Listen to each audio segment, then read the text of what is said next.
Ziarah Sani B. Kuncoro dalam bukunya Cerita Perempuan.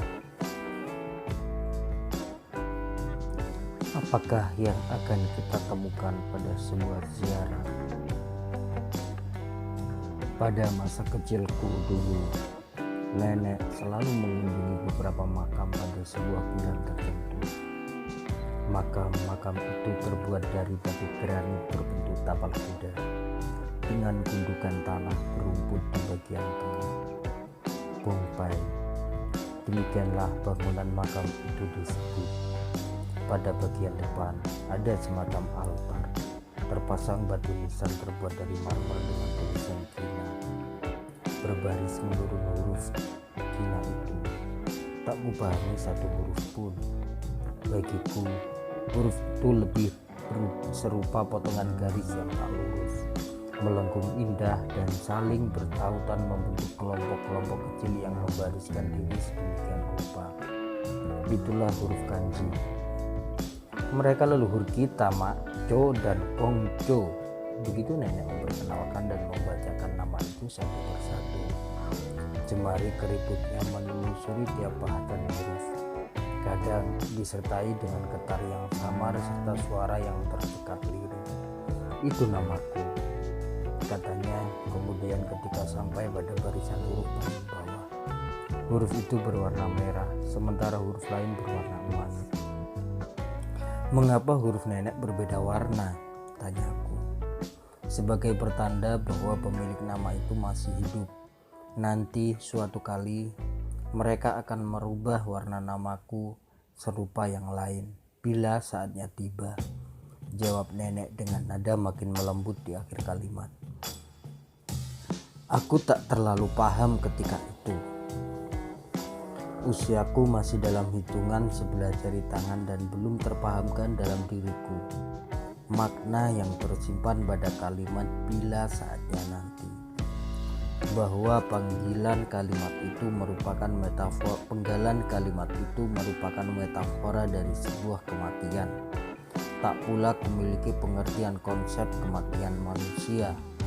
Kematian yang saat itu kutemukan adalah binasanya nyamuk, semut, dan kecoa. Itu adalah pembinasaan yang kuinginkan karena kehadiran makhluk-makhluk itu sangat menggangguku. Gigitan nyamuk memunculkan bintul dan gatal pada kulitku, dan semut kerap mengerubungi permenku hingga membuat siapapun tak hendak mengulum permen warna-warni itu. Kematian pertama yang kutangisi adalah ketika burung kenariku tergolek kaku di sangkarnya pada suatu pagi. Namun belum lama aku terseduh. Ayah datang dengan kenari yang serupa di sangkar baru, dan tangisku tak berlanjut. Kenari baru itu mementahkan rasa kehilangan yang sempat mengaliriku oleh sebuah kematian. Maka tak kupahami arti melirihnya suara nenek ketika mengatakan sebuah waktu yang akan tiba baginya.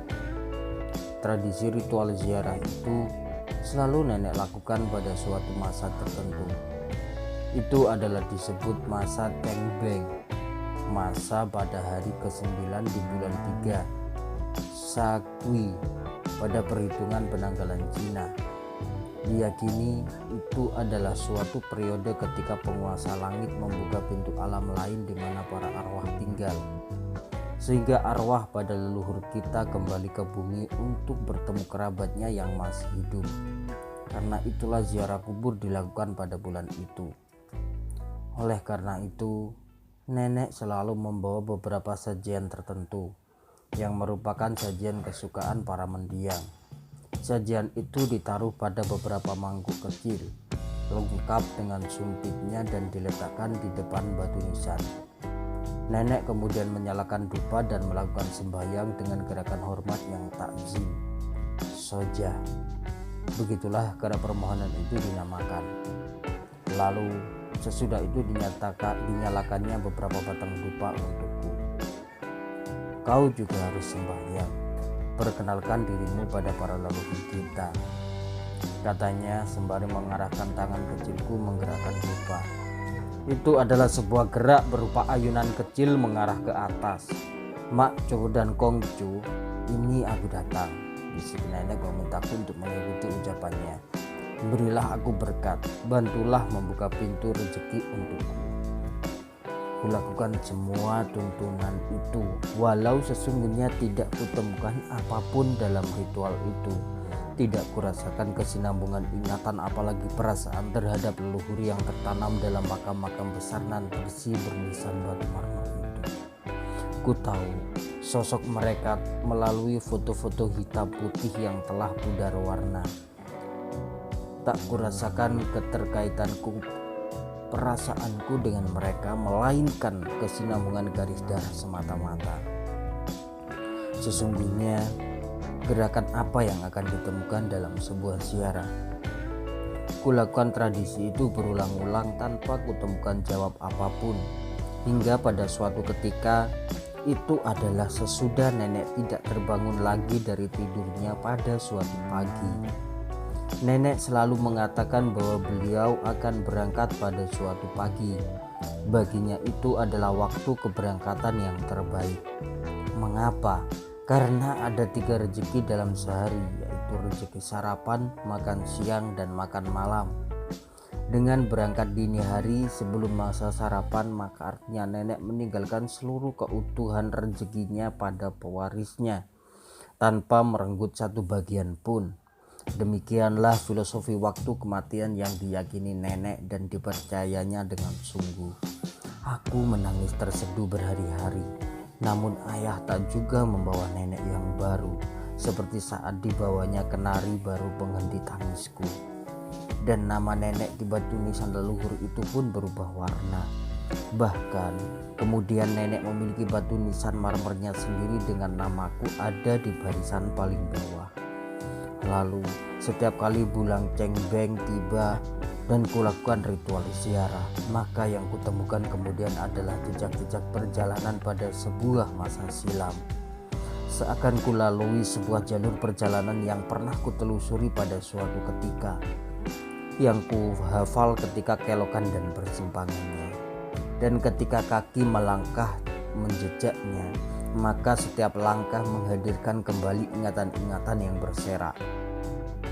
Itu adalah ingatan tentang petuah yang dituturkan dengan lembut, tentang pijatan yang lunak pada kaki setiap malam menjelang tidur, tentang genggaman jemari yang menuntun, jemari yang keriput namun menyimpan hangat yang tangguh, jemari nenek.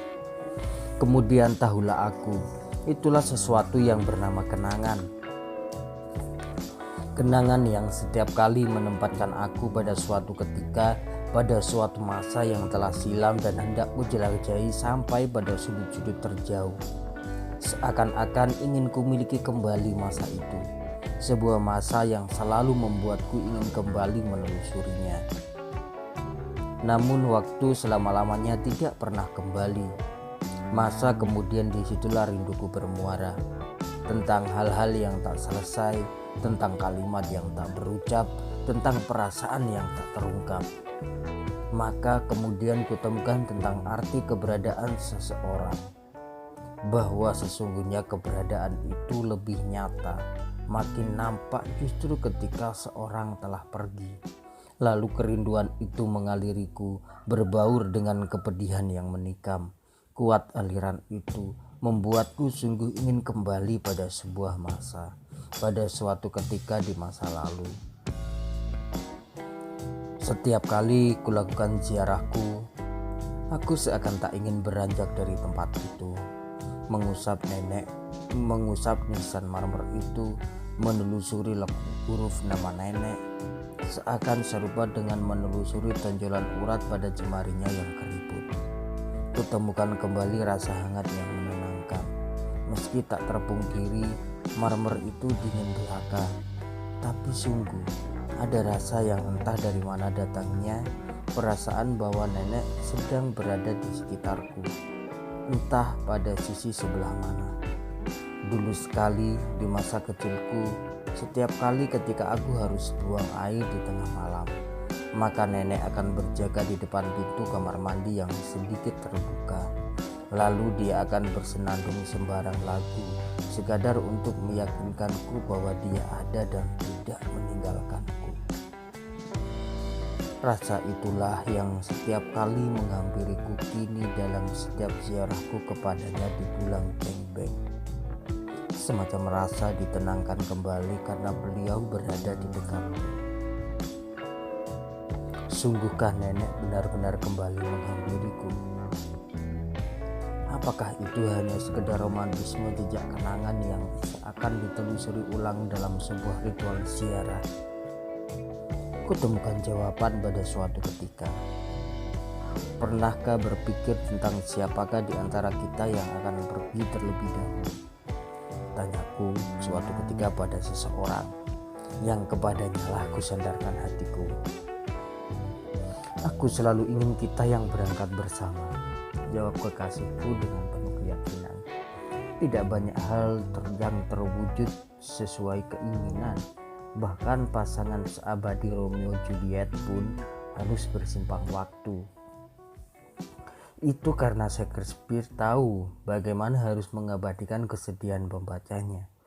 Kenangan pembaca justru makin melekat ketika Romeo dan Juliet masing-masing harus mengalami tragedi kematian pasangannya. Romeo mengira Juliet sungguh mati dalam kematian sementara, dan Juliet melihat kematian Romeo yang sesungguhnya. Berharap saja bahwa yang pemilik hidup tidak sedang ingin dramatisasi serupa itu saat memberangkatkan kita. Aku hanya mau meninggalkan, bukan sebaliknya. Maka aku akan berangkat terlebih dahulu, kataku. Kekasihku berpaling seakan tak hendak mendengar perkataanku. Bila itu terjadi, apakah kau akan menziarahiku? Lagi aku bertanya. Kekasihku tidak menjawab, melainkan memelukku erat, pelukan yang sedemikian erat, bahkan lebih dalam dari pelukan kuatnya saat memasukiku. Seerat itu pula dekapannya ketika aku berangkat pada sebuah pagi. Itu adalah sebuah hari yang begitu muda, ketika kabut masih melayang di depan pintu dan embun pagi belum mengering dari helai dedaunan. Namun penjemput itu telah menyambangiku, bahkan tanpa memberiku kesempatan untuk mengucapkan salam pamit. Apakah aku sungguh ingin berangkat? Entahlah, pelukan kekasihku masih menghangatkan dan menenteramkan dan pula masih kuinginkan. Namun ketika sang penjemput itu tiba, nyatalah bahwa tak lagi kumiliki hak pilih, apalagi kemampuan untuk menghindar meski hanya sekedar penundaan. Maka berangkatlah aku. Kutemukan jawaban dari semua ziarahku. Kekasihku datang. Dibawanya beberapa kuntum melati gambir. Agaknya ingin disuntingkannya bunga itu pada telingaku, seperti yang kerap kali dilakukannya. Kusambut dia sepenuh hati. Kujemput langkahnya sejak di awal gerbang. Kurebahkan diri pada punggungnya saat dia duduk di samping bongpai. Mengapa tak kudapatkan kehangatan tubuh yang dahulu merambati punggung itu? Kupeluk punggung itu, kucari-cari denyutan yang tersimpan di dataran itu. Ingin kuhirup alunan napas yang dahulu pernah kupunya. Lalu datang ingatan itu tentang suatu ketika saat kami berbagi denyut dan nafas yang sama. Denyut yang terbagi saat mendaki sesuatu, melalui suwung yang manggis saat saling memasuki. Nafas yang sama dalam ketunggalan. Siapa berada di antara siapa? Apakah aku di dalammu atau kau di dalam aku? Aku terbawa dalam pusaran. Pusaran itu mengalirikanku pada suatu arus segala masa saat aku bersama seseorang.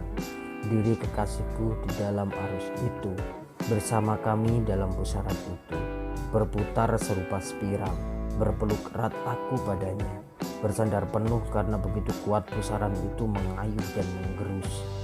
Ada yang memudar kemudian, dirimu kekasih atau justru aku sendiri?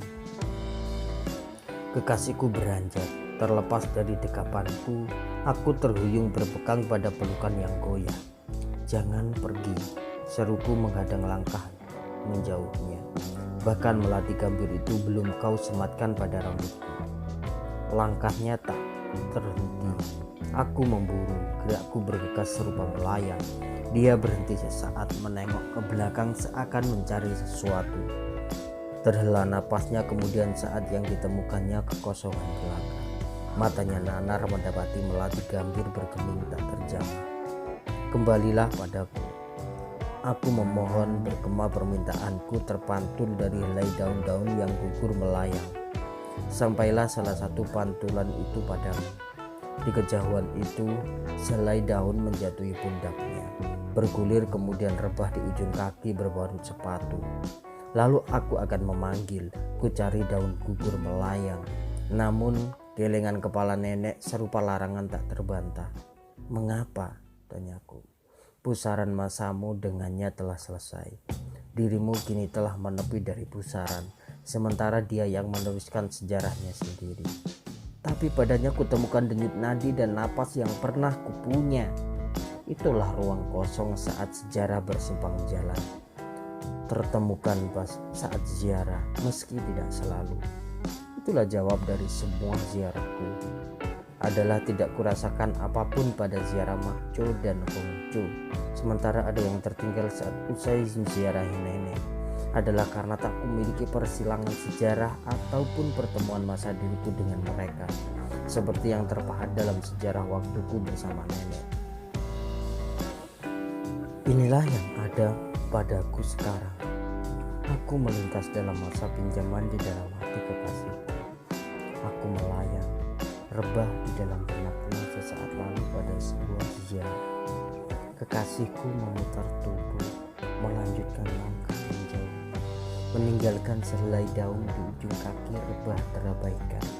Mataku terpejam menelusuri kehilangan, sejauh lorong labirin setengah kekal.